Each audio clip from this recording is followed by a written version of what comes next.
Là, tu vois un peu le résultat. Moins J, d'accord? Plus le O divisé. J'ai mis tout en nombre complexe. Le I représente le nombre complexe, d'accord? Voilà. Tout ça, jusqu'à la fin. Voilà, tu vois bien, 0,2 en haut, 0,2 en bas. Exécute, ça donne ça. En décimale, qu'est-ce que ça donne en décimale? Voilà. 3, 222 moins 11, J. D'accord? Ça nous donne 3,222 moins 11,07 G. Voilà, ça c'est comme en ohm. Tout ça c'est en ohm. Qu'est-ce que ça signifie en fait? Qu'est-ce que ça signifie exactement en fait? C'est beau de trouver ça, mais rappelle-toi, une résistance c'est la partie réelle. D'accord? Et ça c'est la partie imaginaire.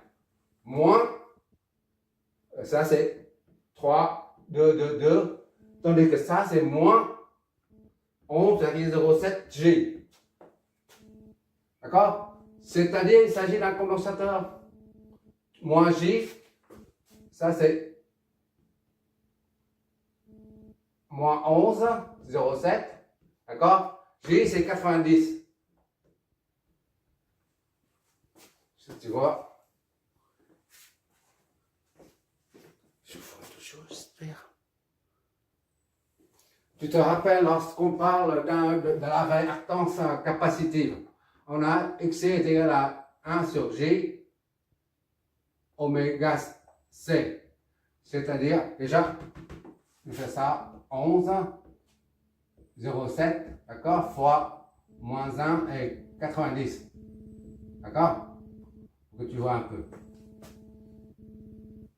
Ça, tu multiplies module avec module. Ça, c'est comme si 11,07, 0 fois moins 1, 90. Tu te rappelles de l'exo précédente? Pour multiplier les deux nombres complexes en forme polaire ou phaseuse, si tu préfères, on multiplie les modules, ça et ça fait moins. Et on additionne les phases. Ça et ça, 0 et 90, ça fait 90. D'accord?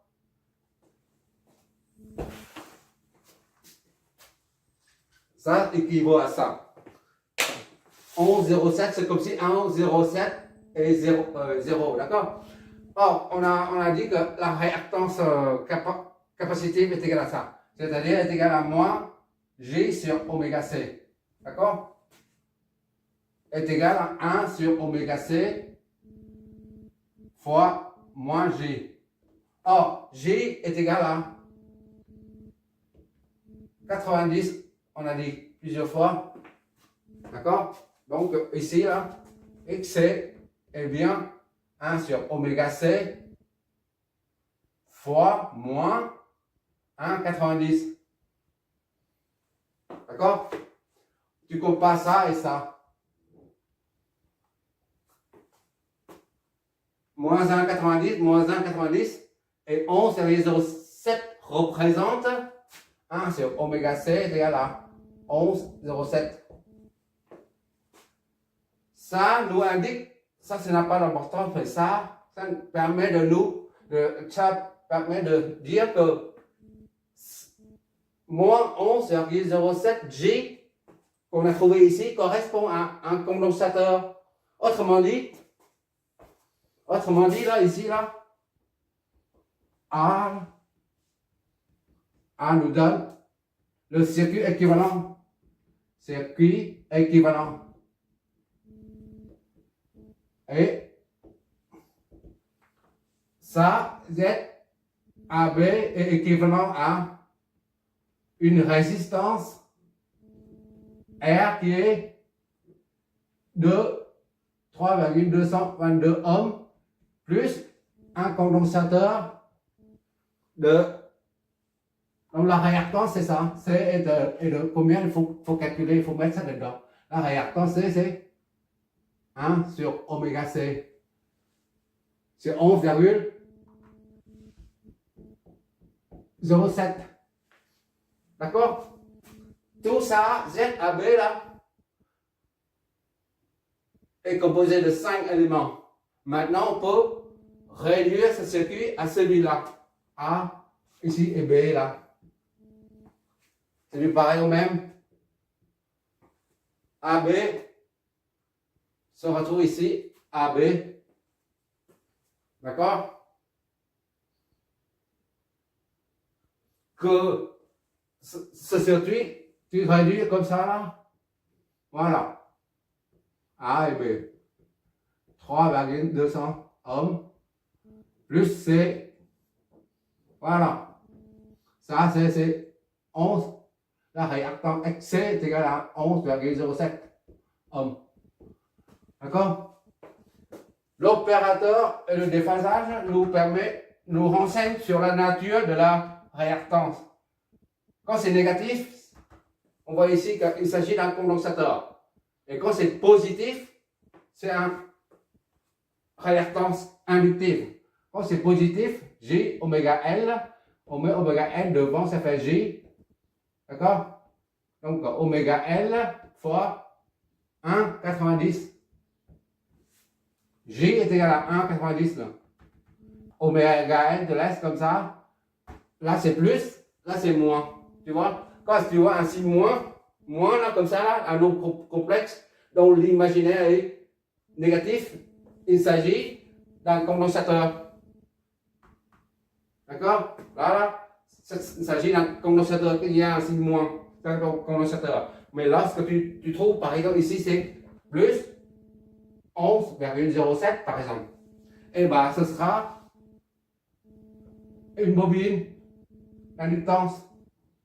Puisque le J, là, c'est positif ici. Là. Tu transformes, après, il y a un plus 1,90. Ça correspond à XN. Mais pour le premier circuit, on a ZAB là, qui est égal à ça. Donc le premier circuit est réduit à ça. On peut remplacer le premier circuit par ces deux composants. Ce que tu verras, là, le résultat des simulations. Je fais ça et ça, les deux en même temps. D'accord? Maintenant, on va faire la même chose pour le deuxième circuit, d'accord? On efface ça.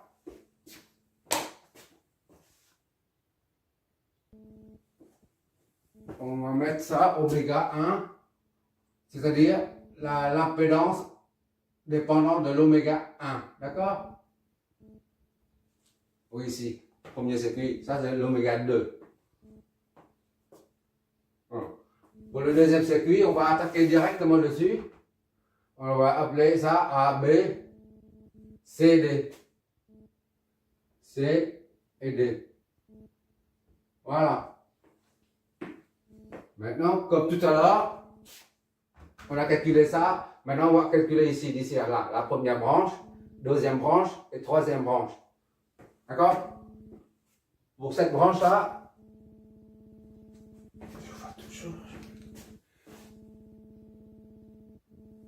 ZAC là,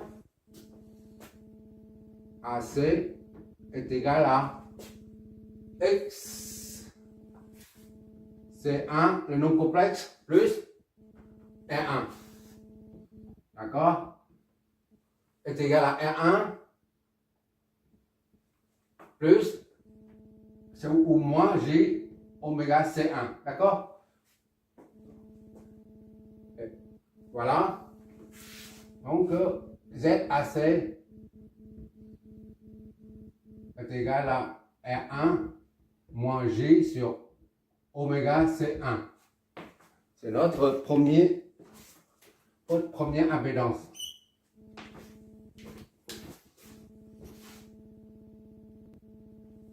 Maintenant, on va calculer ZCB. ZCB est égal à la réactance. X C2, capacité X C2, d'accord? Il n'y a que ça. D'accord? Parce qu'on prend seulement cette branche. Est égal à moins J sur oméga C2. ZCB est égal à moins J sur oméga C2. D'accord?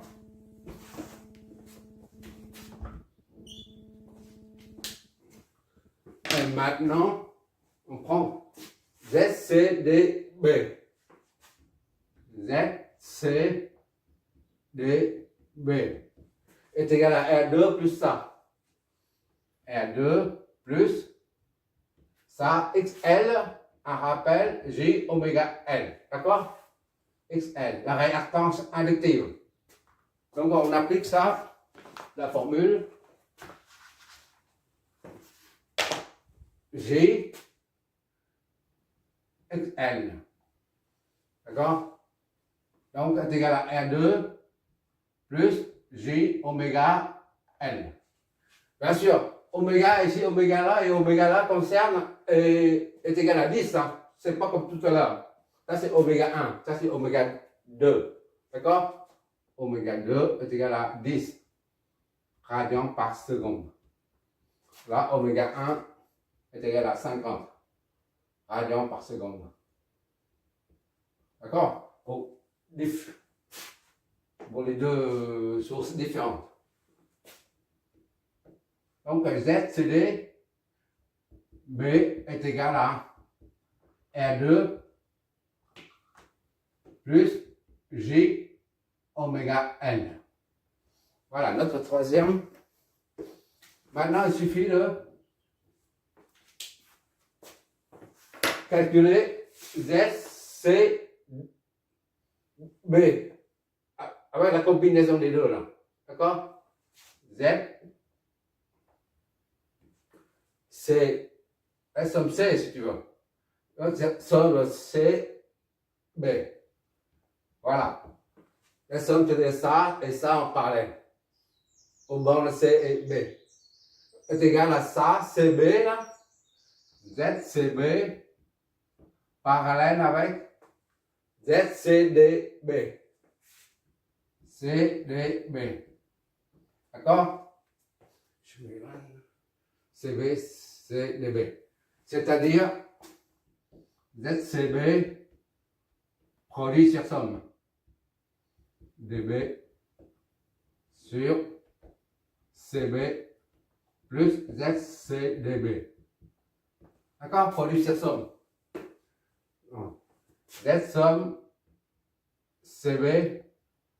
Et donc, CB c'est moins J sur oméga C2. D'accord? Fois ZCDB, c'est là. R2, CDB R2 plus J oméga L. D'accord? Le tout divisé par ZCB, c'est ça. Moins J sur oméga C2 plus le produit sur somme. J oméga L. D'accord? CB. Et l'impédance totale aux bornes de AB, ce sera ZAC plus ça. Z in est égal à ZAB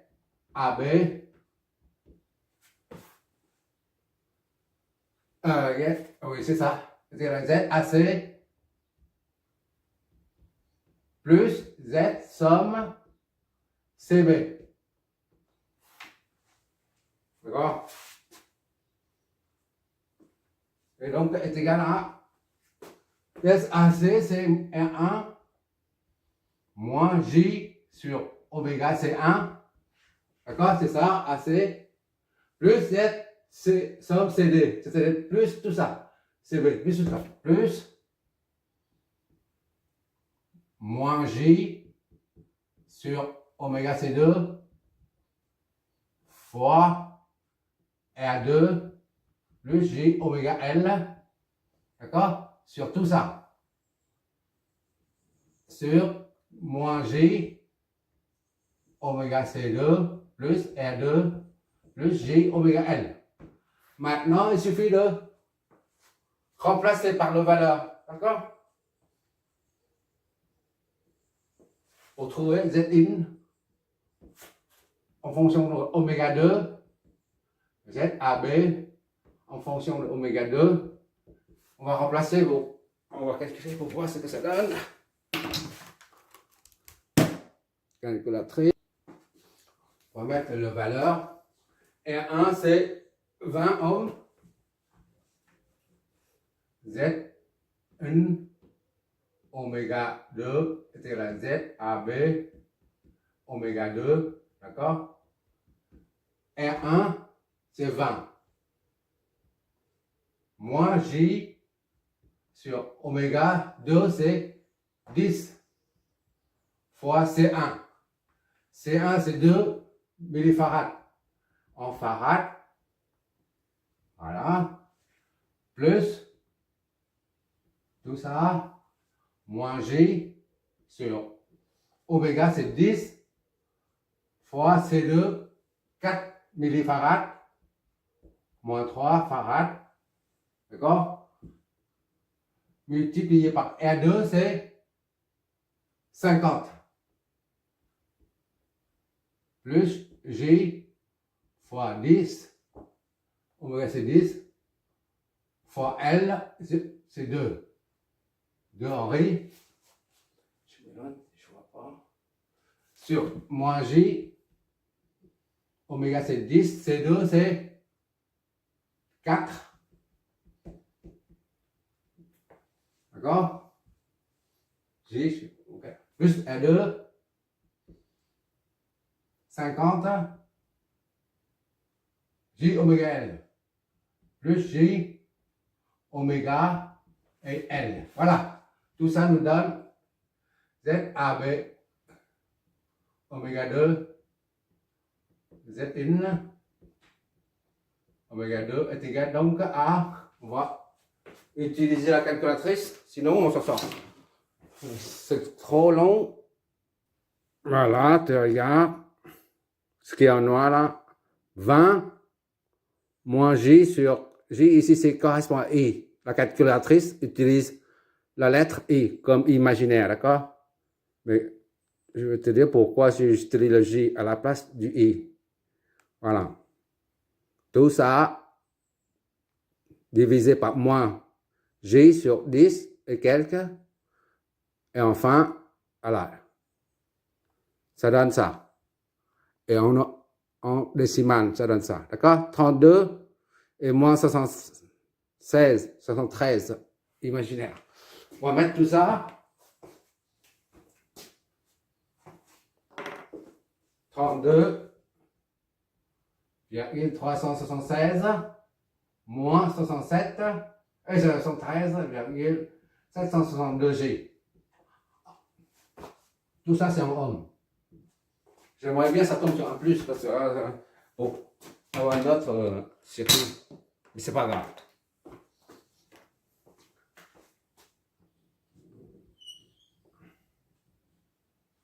Ça, oméga 2. Ah, c'est l'impédance d'entrée du deuxième circuit qui fonctionne à la cadence, à la fréquence, à la pulsation 10 radians par seconde. D'accord?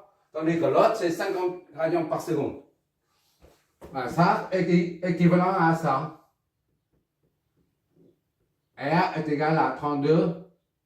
R est égal à une résistance de 32,376 ohms. Et puis, comme tout à l'heure, il y a un signe moins, un condensateur. D'accord? Donc, XC, réactance, est égal à 73,762. D'accord? Ohm. C'est pareil au même. Ça ou ça, c'est la même chose. D'accord? D'ailleurs, tu verras le résultat de simulation. Pour chaque circuit, pour le deuxième circuit, là, je mets ça et je mesure avec un ohmmètre qui fonctionne à la fréquence 10 radians par seconde. Et après, je mets ça là, ce circuit avec un ohmmètre. Il fonctionne toujours à la même pulsation oméga.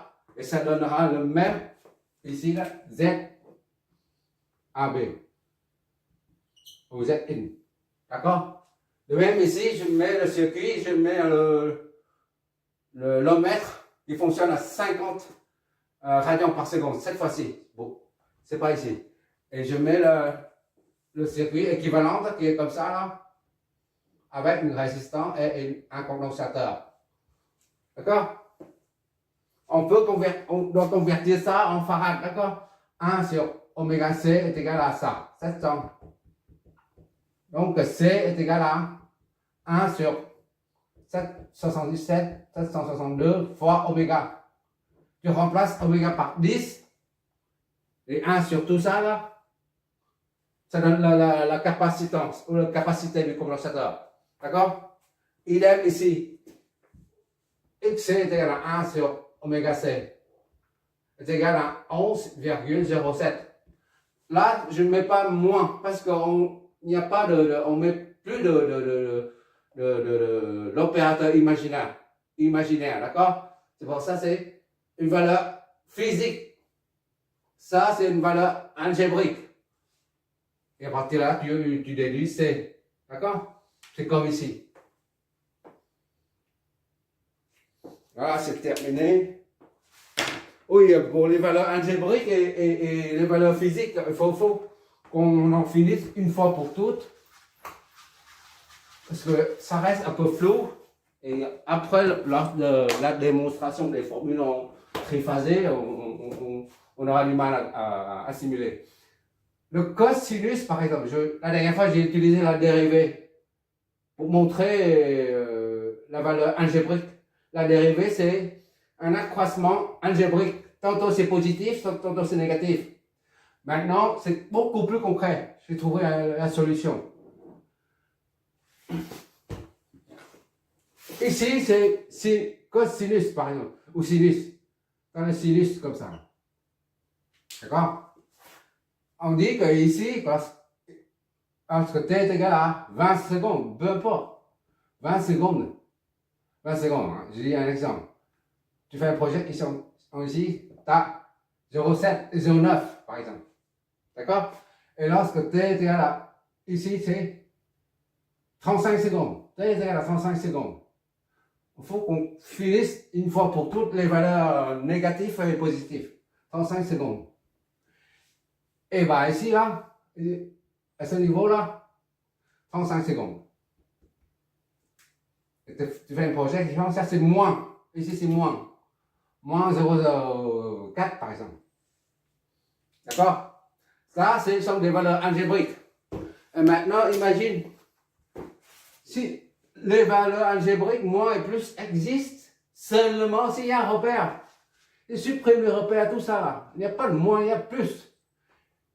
Or, tu vois là, il n'y a plus de moins, plus du tout, plus rien du tout. Mais le EDF, la manège, enfin la turbine, le moteur tourne toujours. Et tu as toujours ça. Il n'y a pas positif ni négatif. Il y a une variation. Mais tant que tu ne mets pas de repère orthonormal avec négatif ici, positif là. Négatif ici et positif là. Tant que ça, tu ne poses pas ça dessus, il n'y a pas de valeur négative. Ça, c'est un phénomène physique. D'accord?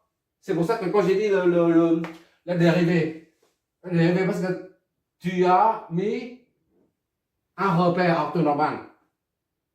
Et c'est pour ça que tu dis quand tu vas vers là, c'est plus la dérivée ici, par exemple, la tangente là. Tu vas vers là, c'est plus. Et tu montes en haut, ça fait plus.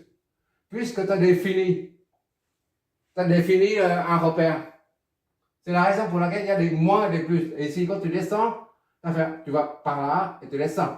Ça, c'est négatif. Ça, c'est positif. Mais si tu montes sur une pente à 200 km à l'heure, d'accord? Et tu descends une pente, la pente de l'autre côté, 200 km à l'heure aussi. Que tu montes ou tu descends, c'est toujours 200 km à l'heure. D'accord? On ne tient pas compte de la pesanteur. D'accord? Mais seulement le signe de la dérivée nous renseigne sur le fait que ici, tu es en train de monter. Et ça, ici, tu es en train de descendre. C'est le repère qui te permet de dire, voilà, je suis en train de monter ou je suis en train de descendre, c'est tout. Tu supprimes le repère, tout ça, là, il n'y a plus de... Voilà, l'algébrique, c'est fini, c'est terminé. Il n'y a qu'une pente, c'est tout. Il n'y a plus de dérivée, il n'y a plus rien. Et pourtant, tu montes et tu descends. Physique, comment tu fais 200 km à l'heure. D'accord, c'est le repère.